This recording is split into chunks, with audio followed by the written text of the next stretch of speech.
This video I'm going to be talking about the 5 best things that I did when starting out as a trainer. So this is a question that I get all the time. What should I do when I'm starting out as a trainer to build my clientele, build my business, and things like that? So I'm going to be breaking down the 5 things that I did that I think you guys should do as well if you're just starting out in the training world or you're a year or 2 in. And these are things that I have seen huge results from. So I'm going to break those down to you. So let's get into it. So the first one, very simple, is just learn as much as you can and learn as much from people that are already doing what you want to do.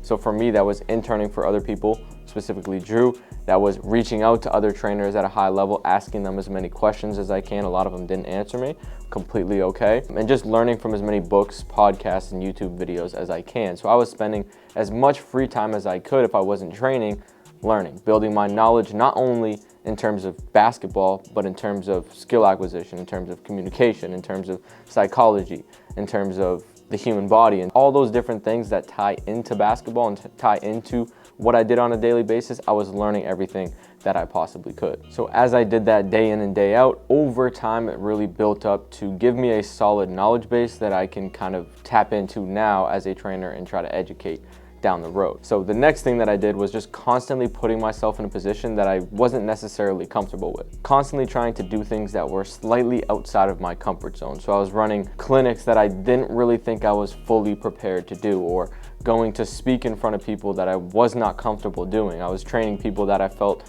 was slightly outside of what I was capable of kind of helping.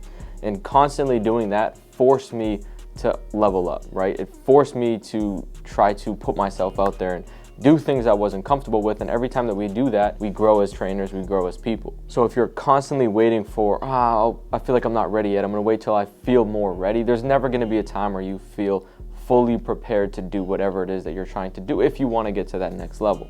So don't be afraid to literally just seek out opportunities that will put you outside of your comfort zone. And that's been a constant theme as I look back, right? Literally speaking in front of 10 people was extremely uncomfortable for me. I did it anyways, even though I knew I did not want to do it.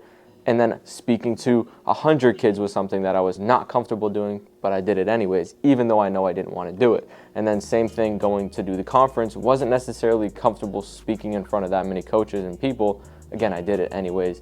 And that's what's going to help you grow as a trainer, get outside your comfort zone, learn new things, and just constantly pushing that barrier. Now, the third thing that I did was I was posting a ton of content. Most of it was absolutely terrible. I had no idea what I was doing for the most part, but I was just getting out as much as I could. And every time that I did that, I was learning what works, what didn't work, what can I do better, right? I was just starting out filming in my basement on my iPhone and then editing on my phone on iMovie, and it was absolutely terrible, right? Had no idea what I was doing, but slowly over time, I was like, okay, how can I make these videos look better? Boom, got a camera. Okay, how can I edit these a little bit better, explore different softwares?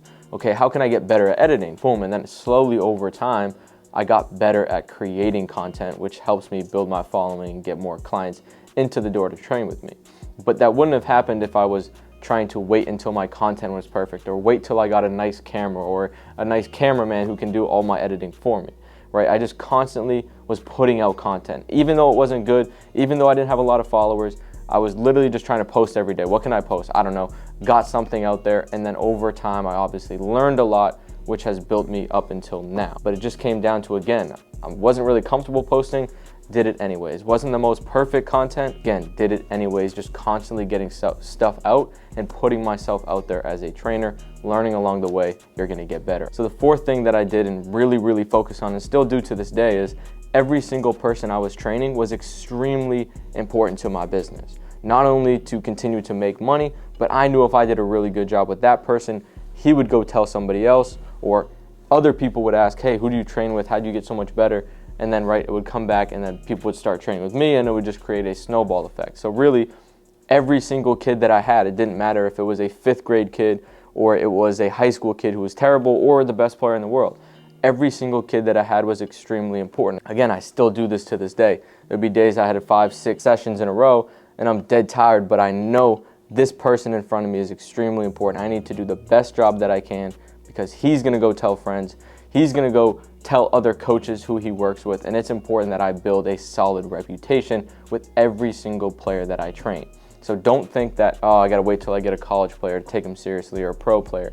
You're gonna build up to that, and a lot of the players that I worked with that I started out with, I took extremely seriously and built them up to solid players. So you don't have to wait until, oh, I got to get a pro player before I really take anything seriously. Every player that you have is extremely important. So don't overlook the players that are right in front of you for the players that you want to have down the road. And if you can do that, you'll build a good reputation, which will build into those better players. And along the way, you're also going to build your skill set as a trainer. Now, the last thing was get as much training experience as possible, right? A lot of trainers at the start feel like, oh, I got to get paid what I'm worth. There was 2-3 years where I was not getting paid what I was worth.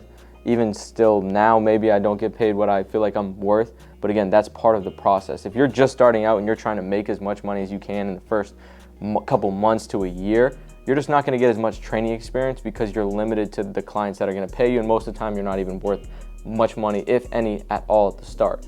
So a lot of what I was doing was training for extremely cheap or free and getting as much training experience as I can.